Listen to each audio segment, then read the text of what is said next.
This video is brought to you by Imprint. For the past 30 years or so, the commercial aircraft market has been dominated by just two companies, Airbus and Boeing. However, as Boeing's never-ending crisis continues to escalate, while Airbus struggles to fill the consequent void, the duopoly has begun to look increasingly precarious. So in this video, we thought we'd take a look at how this duopoly emerged, why it's looking a little shaky, and who, if anyone, could break it.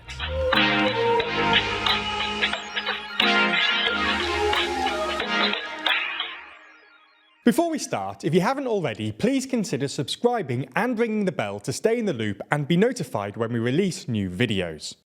So let's start with a bit of context. Until really the 1990s, Boeing had a near monopoly on the commercial airliner market, with a roughly 90% market share. This is essentially because Boeing basically invented the jet-powered commercial airliner in the 1950s. Before Boeing, the military used jet engines in their aircraft, but almost all commercial airliners use simple piston engines, and most of them were produced by a company called Douglas. However, in the 50s, Boeing decided to invest in jet-powered commercial airliners, in part because they'd received a number of government contracts to manufacture jet-powered planes for the US military, and realised they could use their expertise from these projects to develop commercial jets relatively cheaply. Other aircraft manufacturers weren't convinced. After all, piston engine airliners were cheaper and well suited to shorter flights. But Boeing's gamble paid off handsomely, and in 1957 they launched the 707. While the 707 wasn't technically the first commercial jet, a company called de Havilland had actually released a commercial jet 8 years earlier. It was the first commercially successful one, and it formed the basis for Boeing's future market dominance. Now, this always provoked a slight unease amongst European governments, who, like today, weren't entirely comfortable being totally reliant on the Americans for such a strategically important, and it should be said, lucrative technology.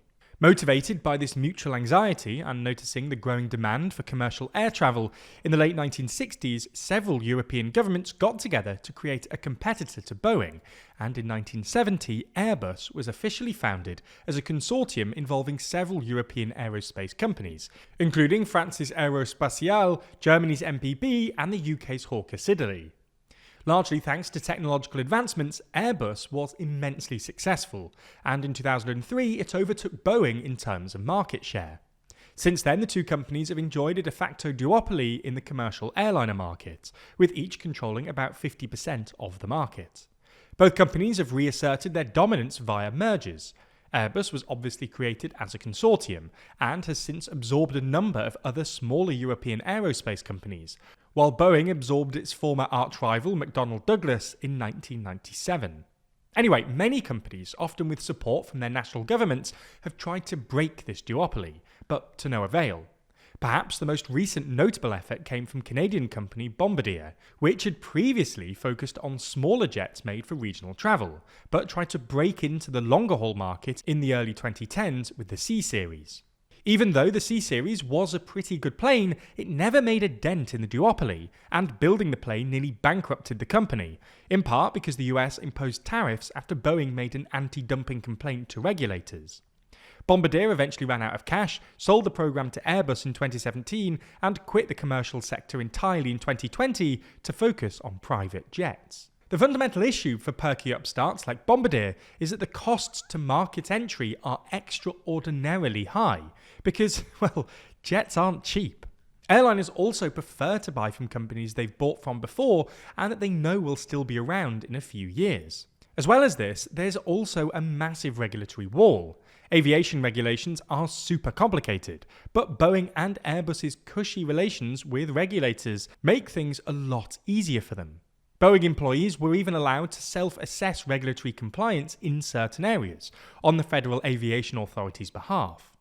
Nonetheless, a crack has now apparently opened in the market, thanks to Boeing's never-ending crisis. While Boeing's crisis has a long history, what we might describe as its acute phase probably began at the beginning of this year, when a door blew off a 737 MAX mid-flight. Then in June, 2 NASA astronauts were stranded on the International Space Station thanks to problems with Boeing's Starliner spacecraft on its first crewed flight, which had already been delayed multiple times. To top it all off, in September, about 33,000 Boeing workers went on strike, halting production of the 737 MAX, 767 and 777. Boeing stock has duly declined 40% in the year to date. It's forecasting a $10 billion loss in 2024, and its credit rating is now barely investment grade. So who, if anyone, could fill this space? Well, given that Japan's Mitsubishi gave up on its first regional jet last year, there are now probably only two companies that could do this. The first is Embraer, a Brazilian company that makes regional jets that are only slightly smaller than Boeing's 737 MAX and Airbus's A320 family of short-haul planes. In May, the Wall Street Journal reported that they were considering developing a narrow-body jet to compete directly with Airbus and Boeing, perhaps with financial support from Saudi Arabia, although Embraer themselves have downplayed this.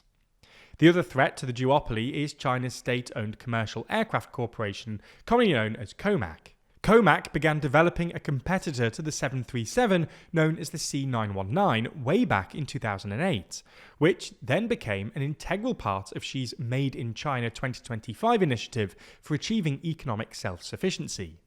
The C919 was delayed multiple times, but finally entered commercial service in May 2023, and now has an order backlog of roughly 1,000 units. Now, the C919 doesn't represent an immediate threat to the Boeing-Airbus duopoly. It's currently less fuel efficient and more expensive to service than its Western competitors. It still needs to be approved by the European and US regulators, and all its orders currently come from Chinese airlines. COMAC themselves are only hoping to build 150 C919s a year by 2030, which would represent only about 10% of total production, and they still rely on Western manufacturers for the most complicated parts. Nonetheless, the apparent complacency of at least some Western aviation executives looks reminiscent of the sort of talk we heard from automotive executives in the 2010s, who insisted that Chinese cars wouldn't compete with established Western behemoths for decades. While it's hard to see COMAC competing with Boeing or Airbus for at least another decade, that's not that long in aircraft terms. And if the duopoly struggles to meet demand, with Beijing's support, COMAC could scale up to fill the gap, at least for non-Western airlines.